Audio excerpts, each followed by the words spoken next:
Bismillahirrahmanirrahim. Assalamualaikum sahabat suatu kisah. Taha Hussein dalam karya kitabnya Al-Amal Al-Kamila li Taha Hussein bagian Al-Fitnah Al-Kubra menjelaskan bahwasanya terbunuhnya Utsman bin Affan tak lepas dari gejolak politik yang memanas pada saat itu. Entah siapa yang patut disalahkan pada saat itu, permasalahannya sangat kompleks sekali. Mulai dari dugaan korupsi, perebutan kekuasaan, revolusi, dan nepotisme atau KKN, dan pemecatan pejabat yang dianggap boros. Ada beberapa kelompok yang tidak puas dengan kepemimpinan Khalifah Utsman bin Affan. Mereka ini datang dari Mesir, Kufah, dan Basrah. Ketiga kelompok ini berlainan kehendak dan tujuan. Kelompok dari Basrah hendak menurunkan Utsman dan menggantikannya dengan Talha. Kelompok dari Kufah hendak menggantikannya dengan Az-Zubair, dan kelompok dari Mesir hendak menggantikannya dengan Ali bin Abi Thalib. Yang datang dari Basrah datang ke Madinah lalu ke rumah Talha. Yang datang dari Kufah ke rumah Az-Zubair, dan yang datang dari Mesir ke rumah Ali. Ketiga kelompok itu menawarkan khalifah kepada diri mereka masing-masing. Namun ketiganya menolak dengan sikap yang hormat. Mereka bertiga tidak hendak meruntuhkan khalifah, tetapi hendak memperbaiki kebijakan-kebijakan yang dipandang kurang tepat. Orang Mesir meminta supaya wali di Mesir yang diangkat oleh Utsman diturunkan dari jabatannya, diganti dengan Muhammad bin Abu Bakar. Perintah itu telah dikabulkan dan mereka disuruh pulang kembali ke Mesir. Tetapi setelah sampai pada suatu tempat jarak 3 hari perjalanan dari Madinah, kelihatan dari jauh seorang budak mengendarai unta. Orang itu kemudian dihentikan lajunya dan ditanya hendak kemana dan siapa yang memberi perintah. Budak itu pun menjawab bahwa dia budak Amirul Mukminin Utsman bin Affan, disuruh mengantarkan sepucuk surat ke Mesir. Pasukan Muhammad bin Abu Bakar menjadi kaget. Kantong surat itu kemudian dirampas. Rupanya surat itu dari Utsman kepada Abdullah bin Abu Sarah, wali yang berada di Mesir. Sampul itu kemudian terus dibuka dan dihadapkan kepada Muhajirin dan Ansor, dan isinya adalah, bila sampai Muhammad bin Abu Bakar di Mesir bersama si Fulan dan si Fulan, hendaklah terus dibunuh. Dan isi surat yang mereka bawa hendaklah dibatalkan, dan hendaklah terus memegang jabatan itu sehingga sampai perintahku yang sah. Melihat isi surat yang sangat berbahaya itu, semuanya pun gentar, dan semua anggota kelompok itu memutuskan bahwa mereka untuk kembali ke Madinah.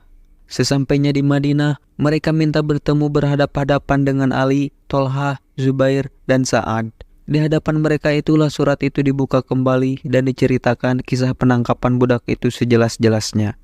Setelah tersiar kabar ini kepada orang banyak, semuanya mulai mencaci dan memaki Utsman. Utsman dituduh sebagai khalifah pengecut.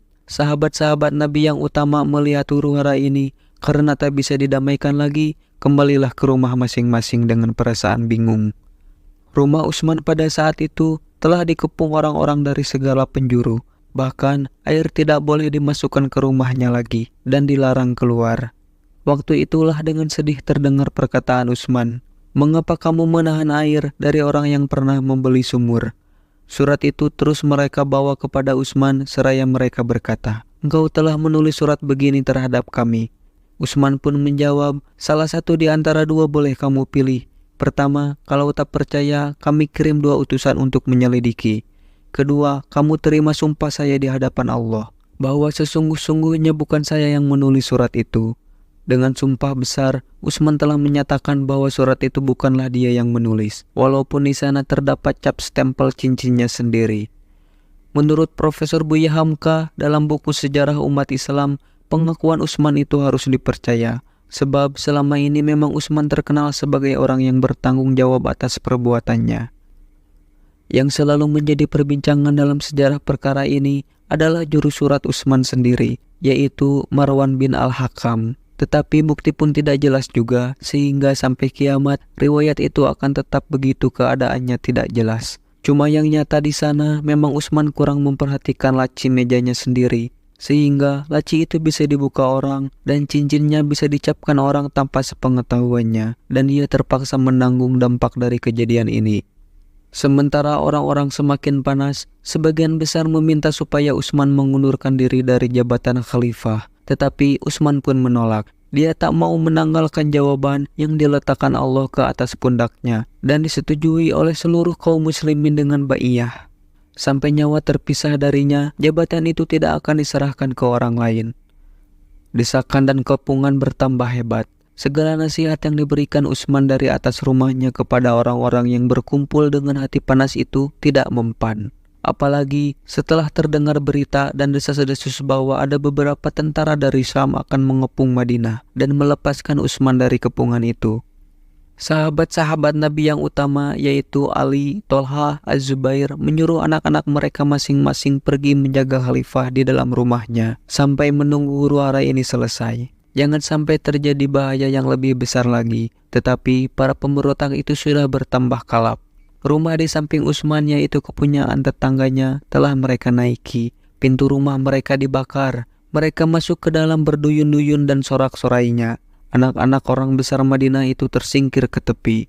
Seorang pemberontak bernama Al-Ghafiqi telah menikam Utsman, orang tua yang telah ikut menegakkan Islam sejak awal dengan pisaunya.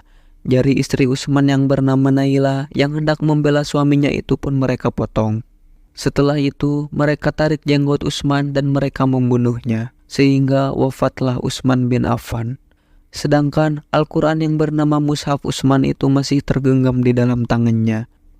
Pemakamannya pun begitu sulit, karena ribuan pihak oposisi telah menguasai Madinah, sehingga baru beberapa hari berjalan, jasad Utsman baru bisa dikebumikan. Peristiwa ini terjadi pada tahun 35 Hijriah, yakni setelah 11 tahun lamanya Utsman memerintah. Dari kisah ini, semoga kita bisa memilah dan menelaah kebenaran atas terbunuhnya Utsman bin Affan. Terima kasih buat teman-teman semuanya yang sudah dukung dan nonton video ini sampai akhir. Semoga kalian semua sehat terus, lancar terus rezekinya, dan dimanapun kalian berada, semoga selalu dalam lindungan Allah Subhanahu wa Ta'ala. Kalau misalnya kalian punya kritik dan saran, boleh banget, silahkan saja tuliskan di kolom komentar. Wallahu a'lam bishawab. Semoga kisah ini bermanfaat. Mohon maaf atas segala kekurangan dan kesalahan, karena kebenaran berasal dari Allah, sedangkan kesalahan datang dari keterbatasan manusiawi saya. Sampai jumpa di kisah-kisah menarik dan bermakna lainnya. Saya akhiri. Wassalamualaikum warahmatullahi wabarakatuh.